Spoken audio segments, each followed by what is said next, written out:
പ്രിയപ്പെട്ടവരെ, ഈ ലക്കം ആഴ്ചവട്ടത്തിലേക്ക് എല്ലാവർക്കും സ്വാഗതം.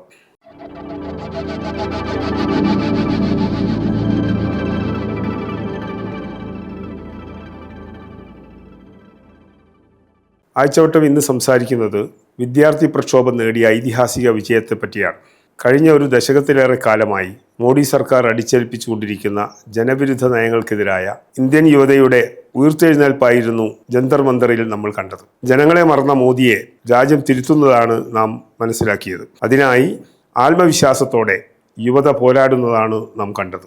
ഒരു പ്രതിഷേധത്തിനും കീഴടങ്ങാതെ അധികാരത്തിന്റെ ഉരുക്കുമുഷ്ടി കൊണ്ട് എല്ലാ എതിർപ്പുകളെയും അടിച്ചമർത്തി ഭരിക്കാമെന്ന് അഹങ്കരിച്ചിരുന്ന മോദി സർക്കാരിന്റെ ധാർഷ്ട്യത്തിനേറ്റ കനത്ത പ്രഹരമാണ് യുവജന വിദ്യാർത്ഥി സമരത്തിന്റെ വിജയം. തല്ലിയാലും കൊന്നാലും പ്രക്ഷോഭത്തിൽ നിന്ന് പിന്മാറില്ലെന്ന് ഉറക്കെ പ്രഖ്യാപിച്ചപ്പോൾ വിദ്യാഭ്യാസ മന്ത്രി ധർമ്മേന്ദ്ര പ്രധാൻ രാജിവെച്ച് പുറത്തു പോകേണ്ടി വന്നു.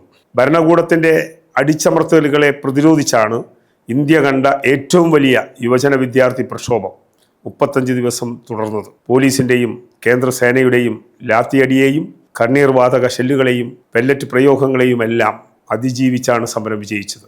ഇത് ഭാവിയിലേക്കുള്ള പുതിയ പ്രതീക്ഷയാണ്. മതനിരപേക്ഷ ജനാധിപത്യ ഇന്ത്യക്ക് നൽകുന്ന വൻ പ്രതീക്ഷ. ജനാധിപത്യ സംവിധാനത്തിൽ ഭരണാധികാരികൾ ജനങ്ങളോട് ഉത്തരവാദികളായിരിക്കണം.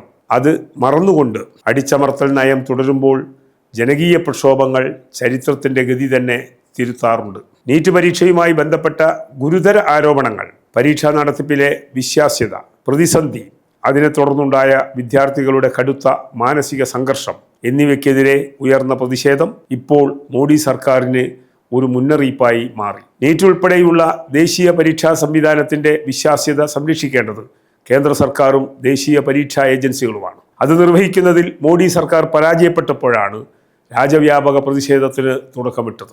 SFI ഉൾപ്പെടെയുള്ള ഇടതുപക്ഷ വിദ്യാർത്ഥി സംഘടനകൾ നീറ്റ് ചോദ്യപേപ്പർ ചോർച്ചയ്ക്കെതിരെ സമരം ആരംഭിക്കുന്നു. പിന്നീട് അഭിജിത് ദീപ് കെയുടെ നേതൃത്വത്തിൽ രൂപം കൊണ്ട CJP സോഷ്യൽ മീഡിയ ക്യാമ്പയിനിലൂടെ പ്രതിഷേധത്തിന് ആഹ്വാനം ചെയ്യുന്നു. ലക്ഷക്കണക്കിന് യുവജനങ്ങൾ ഇത് ഏറ്റെടുത്തു. വിദ്യാഭ്യാസ മന്ത്രി രാജിവെക്കണമെന്നാവശ്യപ്പെട്ട് ജന്തർ മന്ദറിൽ CJP സമരം ആരംഭിക്കുന്നു. SFI ഉൾപ്പെടെയുള്ള ഇടതുപക്ഷ സംഘടനകളും സമരത്തിന്റെ ഭാഗമായി വിദ്യാർത്ഥികളുടെയും യുവജനങ്ങളുടെയും പ്രതിഷേധത്തെ ആദ്യം അവഗണിക്കുകയും പിന്നീട് അടിച്ചമർത്തലിലൂടെ നേരിടാനുമാണ് മോദി സർക്കാർ ശ്രമിച്ചത്. അടിച്ചമർത്തൽ പ്രതിഷേധത്തെ അവസാനിപ്പിക്കുകയല്ല ചെയ്തത്, അതിനെ കൂടുതൽ ശക്തിപ്പെടുത്തുകയായിരുന്നു. ഓരോ ദിവസവും രാജ്യത്തിന്റെ വിവിധ ഭാഗങ്ങളിൽ നിന്ന് ആയിരക്കണക്കിന് യുവജനങ്ങൾ തലസ്ഥാനത്തെ സമരകേന്ദ്രത്തിലേക്ക് ഒഴുകിയെത്തി. പ്രക്ഷോഭം ആളിപ്പടർന്നതോടെ പരിഭ്രാന്തിയിലായി. 12 വർഷത്തിനിടെ രണ്ടാമതാണ് ഒരു പ്രക്ഷോഭത്തിന് മുമ്പിൽ മോദി സർക്കാർ കീഴടങ്ങിയത്. 3 കാർഷിക നിയമങ്ങൾക്കെതിരെ സംയുക്തമായി കർഷകർ ഒരു വർഷത്തിലേറെ നടത്തിയ പ്രക്ഷോഭത്തെ തുടർന്ന് കാർഷിക നിയമങ്ങൾ പിൻവലിക്കാൻ 5 വർഷം മുമ്പ് സർക്കാർ നിർബന്ധിതമായിരുന്നു. താൽക്കാലികമായാണ് യുവജന വിദ്യാർത്ഥി പ്രക്ഷോഭം അവസാനിപ്പിച്ചിരിക്കുന്നത്. ഈ സമരം തുടക്കം മാത്രമാണെന്നും ഇനിയും ഒരുപാട് ദൂരം മുന്നോട്ട് പോകാനുണ്ടെന്നുമാണ് സമരത്തിന് നേതൃത്വം നൽകിയ CJP സ്ഥാപകൻ അഭിജിത് ദീപ് കെ പറഞ്ഞത്. പരീക്ഷാ സംവിധാനത്തിന്റെ വിശ്വാസ്യത പുനഃസ്ഥാപിക്കണം.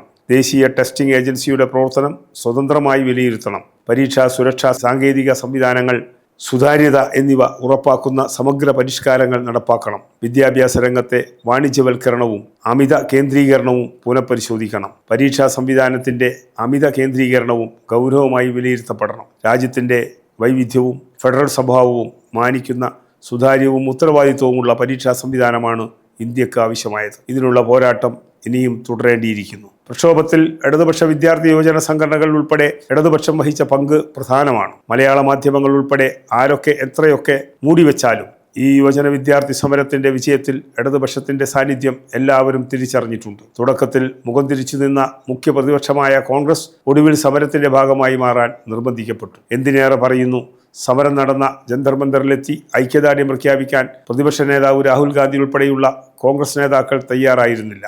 സമരം വിജയിച്ചപ്പോഴാകട്ടെ അതിന്റെ ക്രെഡിറ്റ് മുഴുവൻ തട്ടിയെടുക്കാൻ ശ്രമിക്കുകയാണ്. പ്രധാനമന്ത്രിയും കേന്ദ്രമന്ത്രിമാർ ഉൾപ്പെടെയുള്ള BJP നേതാക്കളും സമരത്തെ അപഹസിക്കുമ്പോൾ അതിനെതിരെ ഒരു അക്ഷരം പ്രതികരിക്കാൻ കോൺഗ്രസ് തയ്യാറായിരുന്നില്ല. പക്ഷേ ഒടുവിൽ പ്രക്ഷോഭകർ ഉന്നയിച്ച ആവശ്യങ്ങൾ അംഗീകരിച്ച് കീഴടങ്ങാൻ മോദി സർക്കാർ നിർബന്ധിതരായി. ഭരണഘടനയെയും ജനാധിപത്യത്തെയും നീതിന്യായ തെരഞ്ഞെടുപ്പ് സംവിധാനങ്ങളെയുമെല്ലാം ചവിട്ടിമതിച്ച് ഏകാധിപത്യത്തിൻ്റെ രഥചക്രമോടിച്ച മോദി സർക്കാരിനെയും സംഘപരിവാറിൻ്റെയും പുങ്കിനേറ്റ തിരിച്ചടിയാണ് വിദ്യാഭ്യാസ മന്ത്രി ധർമ്മേന്ദ്ര പ്രധാന്റെ രാജി. വിദ്യാഭ്യാസ മേഖലയടക്കം സർക്കാർ പിന്തുടരുന്ന ജനവിരുദ്ധ നയങ്ങൾ തിരുത്തിയില്ലെങ്കിൽ ഇനി വിപുലമായ പ്രക്ഷോഭമാണ് രാജ്യമാകെ ഉയർന്നു വരിക.